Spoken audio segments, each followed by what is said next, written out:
Basebo ne banyabo nsanyuse nnyo okubeera lunaku lwa leero nga siriiwo tindiwo nga Jose Chameleon wabula nga ndiwo nga faani wa Palaso ekyo yatushubala Uncle Palaso nga bwe nkuyita buli lunaku bro nga 9th June lunaku lwo buwanguzi bwo nze sijja kwogera nnyo bigambo bannamawulire muli bakwano baffe bebaza bannaye mwebalinye tuba nti mututuusa bantu Uncle Palaso nze ndi mujulizi wo kyati Douglas bwe ntuusa wano tayagala kumpa wentuula nnoomyemu my brother bino byange si byange nti olunaku lwange naye nkujjukiza olulala mukama wange olaba nga Palaso Amayanja family oyangu wangu kumpa wentuula taata ogambye otya nkusonye taata ku lwa nsonga Uncle Palaso nsooka okwenyumirizaamu olw'obuvumu olw'okuba nti oli musajja munyiikivu nze nakula Palaso ng'otandika okuyimba nenooza nti weejaaka naye with time omprovince nze nga mukulu wo n'oprovinga ne Uganda yonna nti oli muyimbi wa kabi basewo ne banyabo Palaso mubi nakigambanga bannamawulire nga mulowooza nti mpaana muganda wange obudde butuuse amazima geeyoleke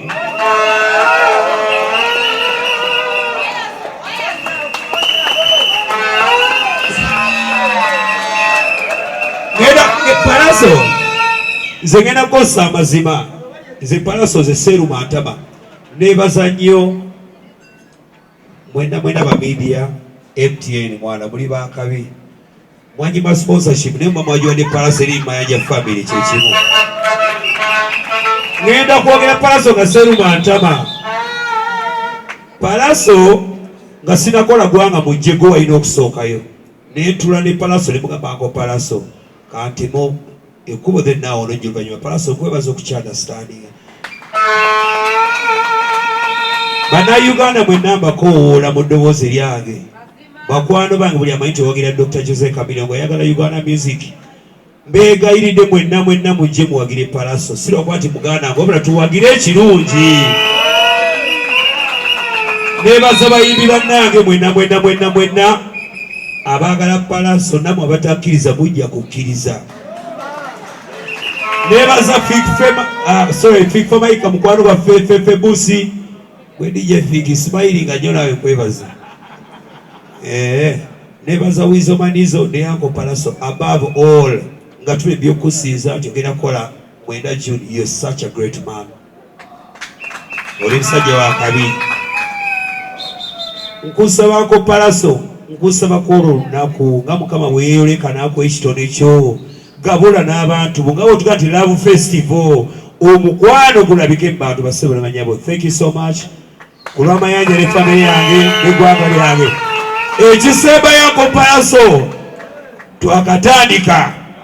muganda wange kuba ng'okubira ggwe ne Uganda n'ensi yaffe bannamawulire bakyali bange mugenda kulaba obumenke nga 9 June. Bino si byakuzaaga bino byaki from Kawempe to the world. Bane mwena mujje ku Mayanja Palaso nga 9 June mwebale nnyo ndagira sola upanga mangu wentula nze waffe eze kyeyamaani.